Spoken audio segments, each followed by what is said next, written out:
themselves and take up their cross and follow me. For whoever wants to save their life will lose it, but whoever loses their life for me and for the gospel will save it. What good is it for someone to gain the whole world, yet forfeit their soul?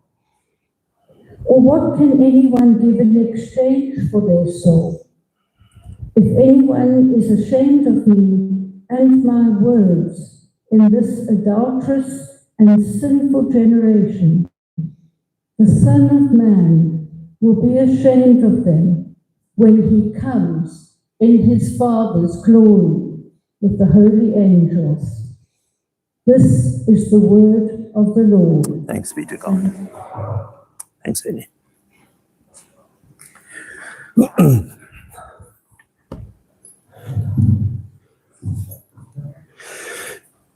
Isn't it a joy to have the scripture beautifully read?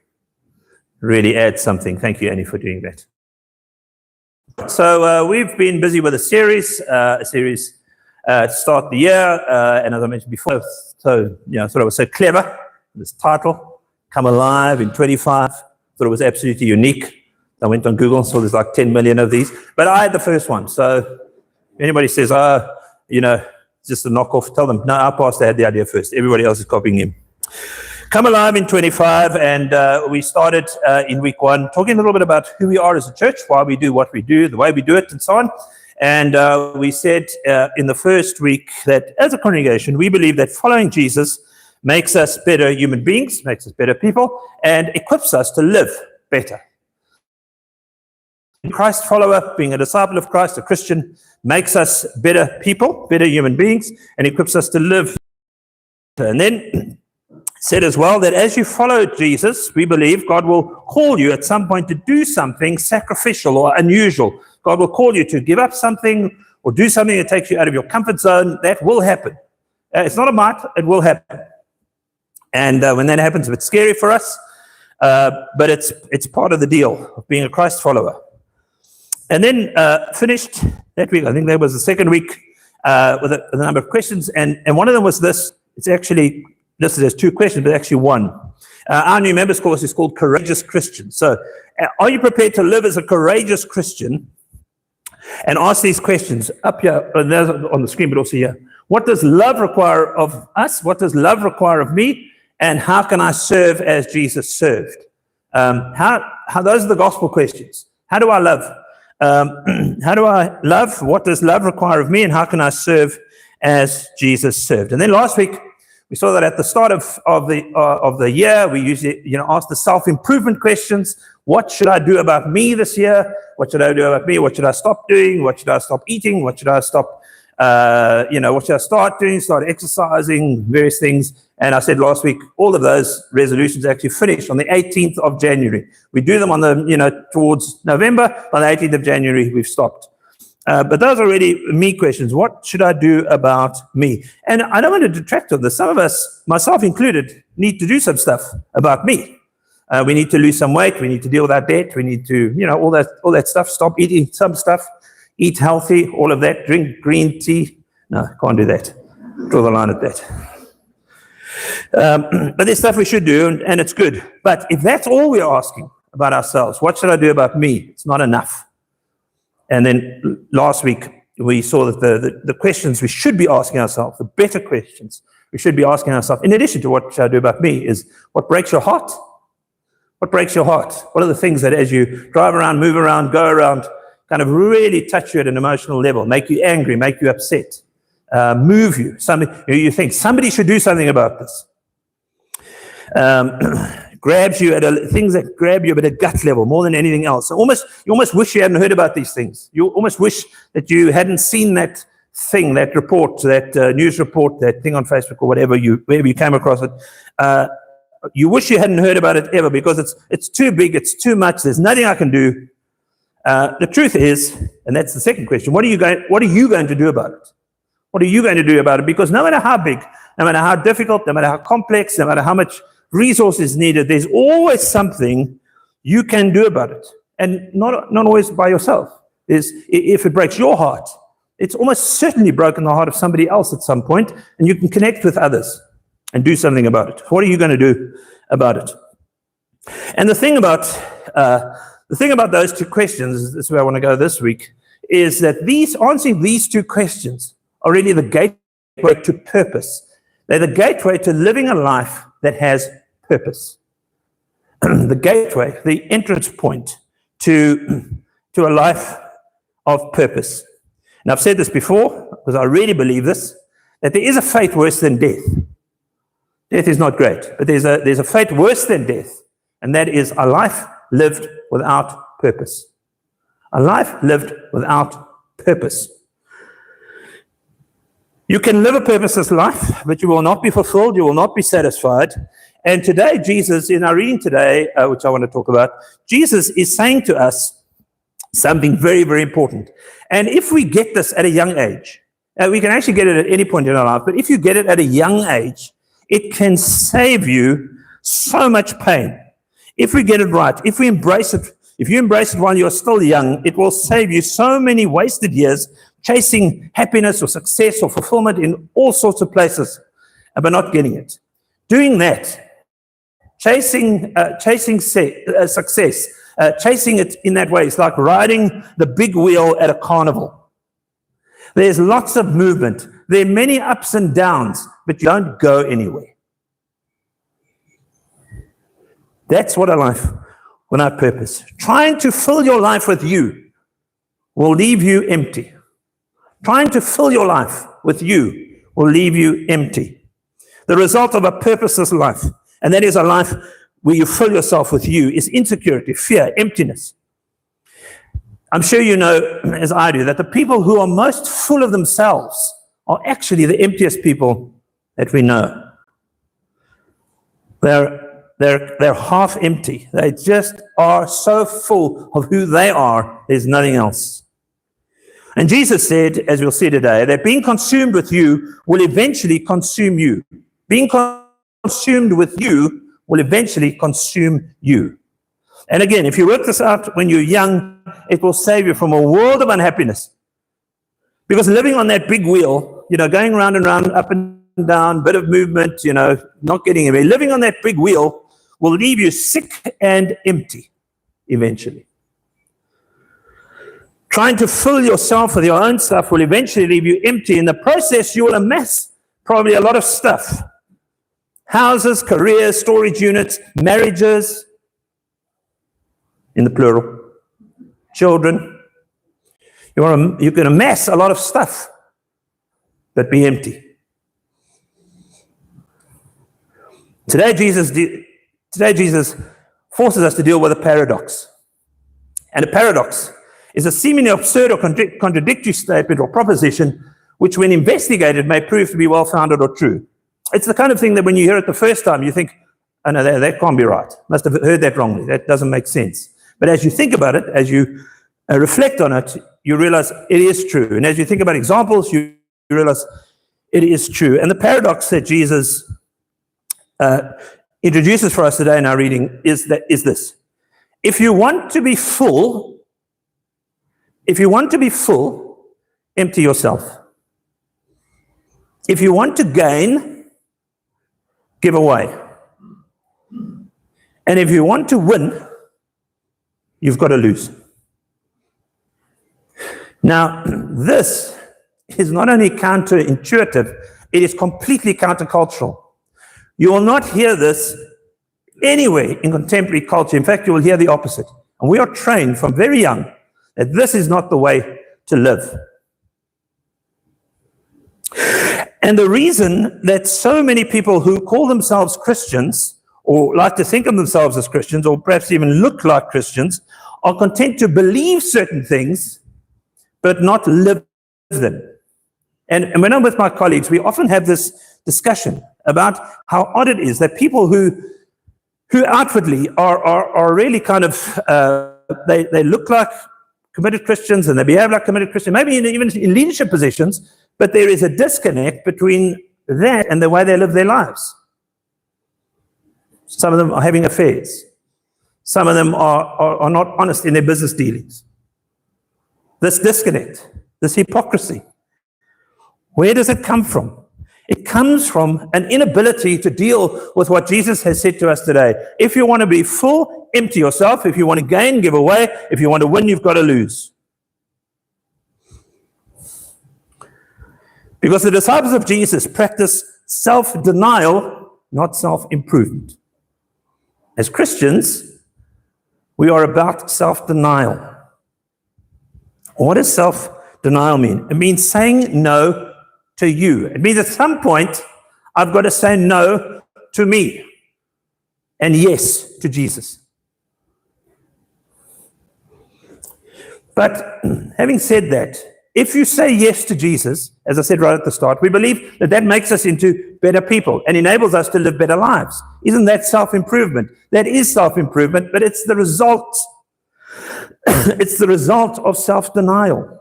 Self-denial leads to self-improvement. But if you're focusing on improving your own life and that's your sole focus, then you will end up losing everything, gaining nothing. Self-improvement or happiness, it's the same thing, are not the goal, but the result. If you make it your goal, you hear it out there all the time. I just want you to be happy. Don't I have a right to be happy? We say this of our children. I just want you to be happy. If you pursue happiness over everything else, you will end up empty. Because, friends, following Jesus will cost you something. It will cost you something. Following Jesus will cost you something.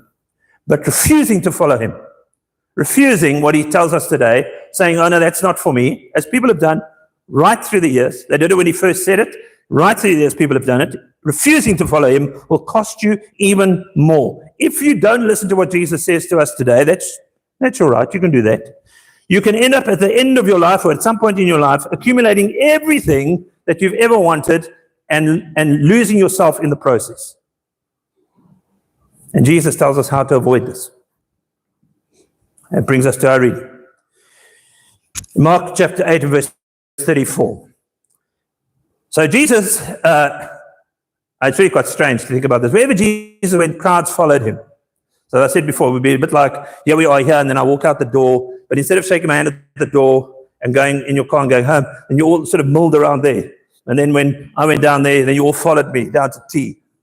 And then when I went home, you all like camped out in my front garden or something. It's a bit odd, isn't it? But that's what they did to Jesus. It was so interesting. So this crowd's following him, and the crowd's growing, and they're interested in him. So he called the crowd to him, along with his disciples, and said to them, whoever wants to be my disciple, in other words, as follower, whoever wants to be my follower. And the crowd went, we know what it means to be a follower. It means we're following. It's what we do. Whoever wants to be my disciple or my follower. But he wants to say something important to them. For the crowds who are following him, what is going to happen to Jesus? Jesus knows that what is ahead for him is the cross, crucifixion. He knows resurrection is coming. Disciples don't know that. But it meant for them, what he's going to say to them, what happened to Jesus might happen to them. For us, we're not going to be crucified if we follow Jesus. We're probably not even going to suffer if we follow Jesus physically. I mean, we might have somebody laugh at us or somebody call us, think we're off our heads or maybe say, nasty things behind our backs or something. But most of us are not going to suffer. It was not so for the crowds who were following Jesus. Anyone or whoever wants to be my disciple or my follower must deny themselves, take up my cross, and follow me.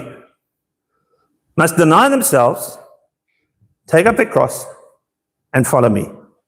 And it's funny, we think we're doing that, if you wear a cross around your neck, you put your cross on and then you think, I'm taking up my cross for Jesus, because I put my earrings in, my cross earrings in, whatever. That's not what Jesus is talking about. What Jesus is saying, if you want to be my follower, if you want to be my disciple, if you want to be my apprentice, if you want to be somebody who comes after me, then at some point you're going to have to deny yourself. I'm going to have to say no to what I naturally want and choose the healthier, wiser, better option that Jesus offers to me. I'm going to have to say no to me and yes to him. To deny myself means that I make a choice to refuse at some point to indulge my desires and the stuff I want and my selfishness and embrace something else. Jesus says that following him means denying yourself, taking up your cross and following him, because there's not enough of you to even fill your own life. There's not enough of you to fill your own life. That's why if you live for yourself, you will end up half empty. There just isn't enough of you to even fill your own life. And if you live like this, trying to fill your own life with yourself, you will never be happy, and it will always be somebody else's fault. I say it to Sally, because she's in the process of interviewing new staff. I said to her, it's fascinating, isn't it? Somebody comes for an interview, and they say, I've worked in 10 places, all those places are toxic. All those people are horrible. I had to put them right. They couldn't deal with it, so I had to leave. Guess where the problem is? Here's where the problem is. You move from somebody to somebody to somebody, because it's always somebody else's fault. And you waste your time, you waste your opportunity to live with purpose. And if you live for yourself, the more you live for yourself, the more you live to indulge yourself, the less you have the capacity to live a life with purpose. Your capacity for purpose shrinks. It almost disappears. It atrophies. You can get it back. But the younger you learn this, and the younger you commit yourself to it, the better it is.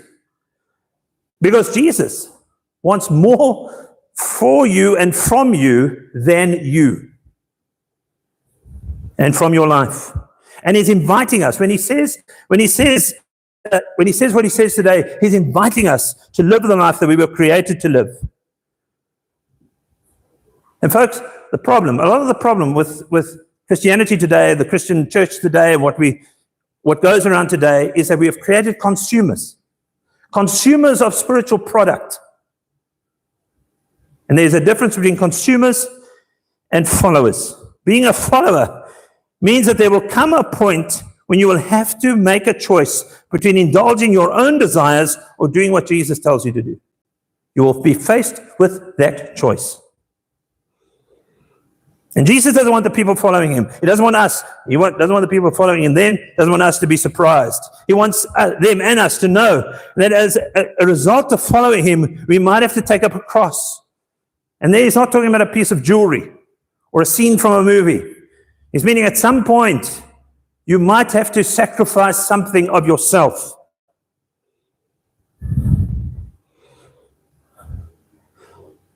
And so some of the people who heard this, and some of you today are going to say, whoa, that's not for me. Thank you, but no thank you, I'm out.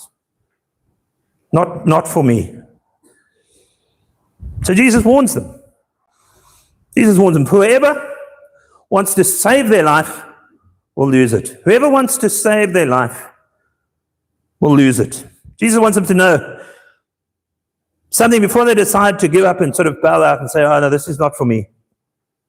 His invitation is to follow him. He puts it in a broader context that is rich and deep and powerful. And the word here for lose is not die. He's not saying that whoever wants to save their life must die. He's saying whoever wants to save their life must give up something. Whoever wants to save their life will lose out. Whoever wants to save their life will miss out on something. They will squander something. They will miss an opportunity. Those who live for themselves eventually lose what really matters. Those who live for themselves eventually lose what really matters in life. If you want to live for yourself, if you want to save your life, you will lose it. If you choose not to do what Jesus says, you will lose out, you will destroy, you will squander an opportunity to live a life full of purpose. And you've seen this in the lives of people you know. I'm not telling you stuff that you don't know. You can cite to me examples of stuff you've read, people you've known. And maybe even it's playing out in your own life today, and maybe you're not even aware of it. So Jesus says, whoever wants to save their life will lose it, but whoever loses their life for me and for the gospel will save it.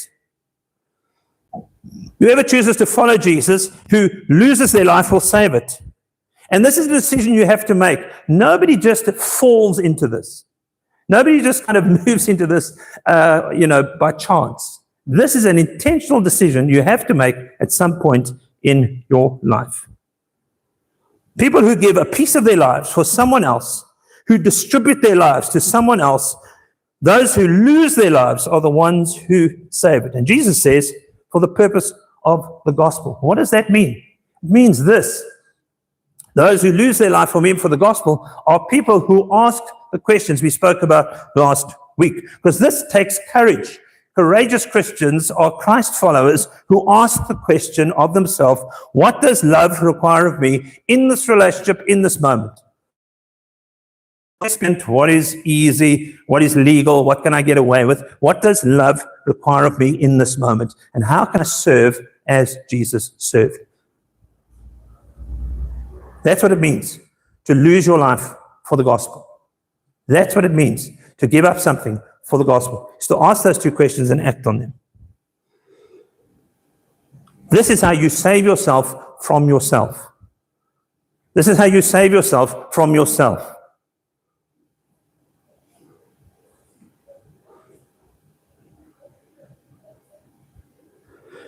Think about it. Your most embarrassing moments, the things that every time you tell the story, you cringe.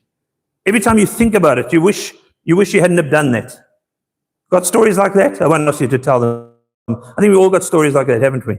I've got a couple. Not going to tell you any of them. Too embarrassed. But those embarrassing moments are really they mostly times when it was all about you. It was in the season of you. You weren't doing something for others. We were doing something to others. You were filling yourself at the expense of somebody else. When you think about it now, you think, oh, that was horrible.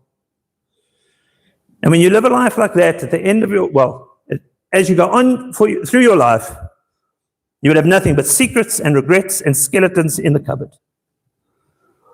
On the other hand, think about this. The most satisfied people we know are the ones who are least satisfied with themselves. The people that we look up to, people that are our mentors, the people that guide us, the people that we respect, the people that we admire, the people that we want to emulate, the people who are generous and kind are the ones who are focused on others. They pause, they give part of their life away, and they're inspiring, they change agents, they make a difference in the lives of others, and we want to emulate them. But they are the ones least satisfied with themselves. They say very little about themselves. And if we want to be like that, then we've got to save yourself from yourself. You've got to choose to give yourself away. To save yourself from yourself, you've got to choose to give yourself away. To prevent living a half-empty life, you've got to give yourself away, and you will be filled. And you might say, well, that's a big ask. Not sure if I can do that. Not sure maybe I came to church today. But there's a guy called Jim Elliot. Jim Elliot, a missionary, and he said these words, he is no fool who gives what he cannot lose. And I've adapted that slightly to this. It's no sacrifice to give up what you can't lose. It's no sacrifice what you can't keep to get what you can't lose. Folks, what Jesus is saying today is actually not about death, it's about life. But, and I'm sorry if this is like a spoiler alert. Sorry if you hadn't realized this. But you know what? None of us is getting out of here alive. None of us. I'm sorry if that's a shock for you. I'm sorry if you thought you were going to live, forever. None of us is going to live forever. It's no sacrifice to give up what you can't keep. You're not going to keep it. All that stuff that we hoard in our homes, I'm as guilty of this anyway. All that stuff that we hoard in our homes and fill our garages, fill our storage units with, give away to our kids at some point. All that stuff. Can't take it with you. Somebody's going to deal with it after you're gone. But if you follow Jesus, you sacrifice something, you lose something of yourself, you give up a relationship perhaps, you're going to lose all of that anyway. All of that stuff is going anyway. You can't keep it. No matter what you do, no matter how hard you try, you can't keep your life forever. At some point, you're going to have to give up that thing you're holding on to. So why not give it up now? Why not give it up now? Because Jesus says, if you give it up, there is something that you will get in return. You will save your own life. At some point, as you follow Jesus, God will call you to do something sacrificial or unusual. Sacrificial means to give up something. Unusual means it takes you way out of your comfort zone. Usually it's both, by the way. Salvation is free. God's grace is free. We don't have to do anything for it. It's a free gift to us. But as recipients of God's grace, as people who are following Jesus, at some point, as you follow Jesus, God will call you to do something. That is, I'd actually change the slide in my own head now. Do something that is both sacrificial and unusual, out of your comfort zone, and means you have to give up something. And when you do that, when you make that choice to do something sacrificial or unusual, it will feel like a death. It'll feel like something's died. It'll feel like I'm giving up something. It's exactly how it works. Because when you follow the call, when you do something about that thing that breaks your heart, when you start serving as Jesus served, you will have to give up something. It might be a relationship. It might be a career. It might be your reputation. It might be a compulsion or an addiction or a desire. It's been part of your life. You have to give it up. And it will feel like a death. Because I'm a Jesus follower, there comes a time, a defining moment, when I have to say no to me and no to my stuff and no to what is important to me and yes to Him. And in that moment, as we live out that decision, we learn who we really are. Are you a consumer of spiritual product, or are you a follower? If you're a follower, see, consumers don't have to worry about this. If you're simply a consumer, in other words, if you simply take in, you will never have to do this. But if you want to follow Jesus, then at some point, He's going to ask you to do something, call you to do something unusual or sacrificial. Most of you know that from when I was about 12 or 13, I wanted to be a lawyer. That was my dream. It was the thing I wanted for my life. And I did pretty well at school. I went to Wits. I did a BCom. I did an LLB, long time at varsity. But there came a point when God's call on my life meant I had to make a choice. It meant I had to make a choice between following down that path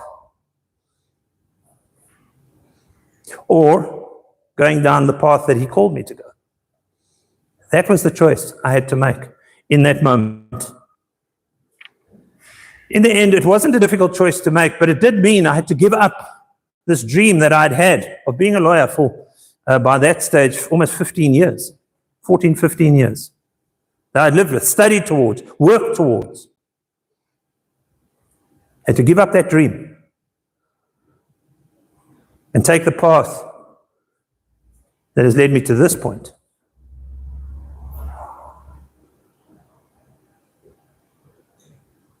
And I don't regret that decision.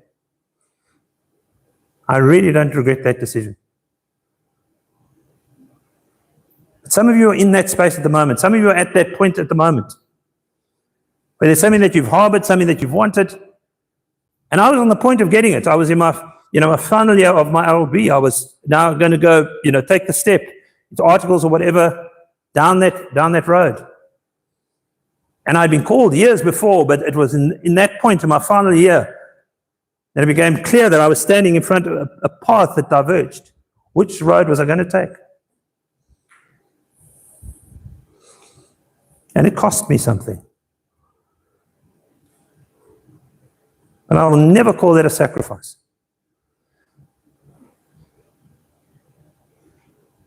Because what I've received and what has been part of my life for the last 30 plus years of ministry has far outweighed what I would have gained from being a lawyer. There's nothing wrong with being a lawyer, by the way. 97% of them give the others a bad name. But being a lawyer is a good career. I wouldn't have sinned if I'd have gone down that path. God wouldn't have punished me if I went down that path. But the purpose that I discovered from ministry, I would not have known if I'd have gone that way.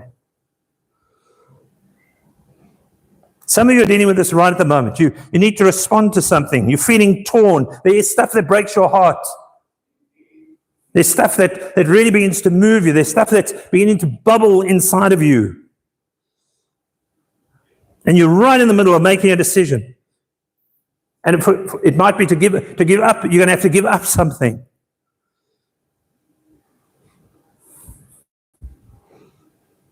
So be a follower, not a consumer. Be a follower, not a consumer. Consumers say, what is in it for me? What can I get out of this? Followers are people who deny themselves.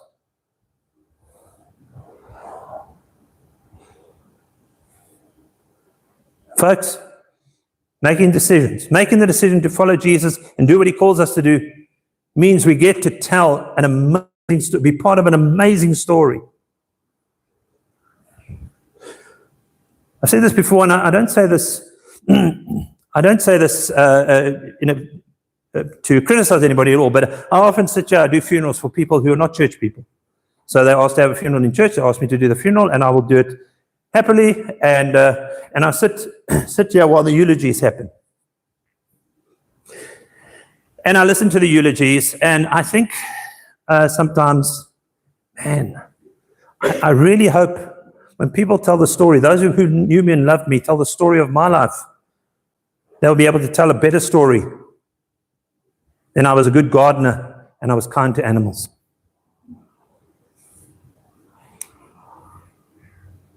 Now, I'm not saying there's anything wrong being a good gardener.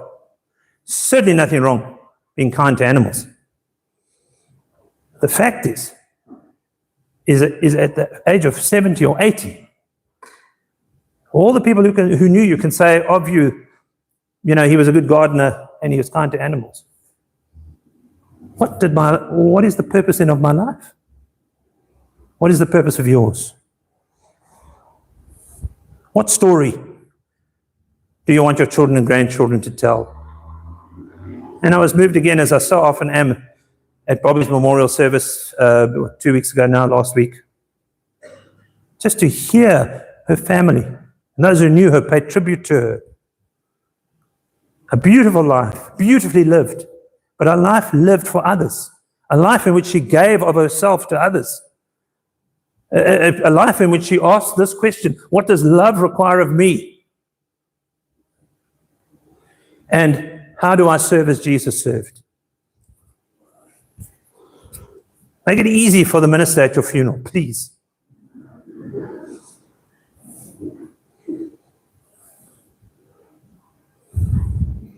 What about those who said, when Jesus said this, what about those who said, no, I'm really not going to do this, it's too hard, it's too much, I can't give up, I'm out. We don't know what happened to them. But I'll tell you one thing, they regretted it. I'll tell you that. Because refusing to do what Jesus calls you to do in this way, refusing to do it will cost you more than following. The cost of discipleship is very high, but the cost of non-discipleship is much higher than that. Discipleship, following Jesus, will cost you something, but not following him will cost you so much more. And I'm not even talking about what happens after you die. I'm not even talking about that. I'm talking about right now, in this life.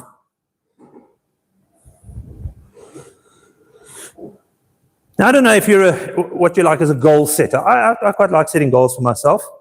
And I'm quite good at setting goals for others too. Especially when we were first married, I would set goals for Sally. Because I'm a very structured, very organized person. Sally lives in a state of chaos, but it works for her. I've learned that now. But when I first encountered it, I thought, man, this is crazy. So I would set goals for her. I would say to her, Lovey, I think you should do this and do that, whatever. I learned.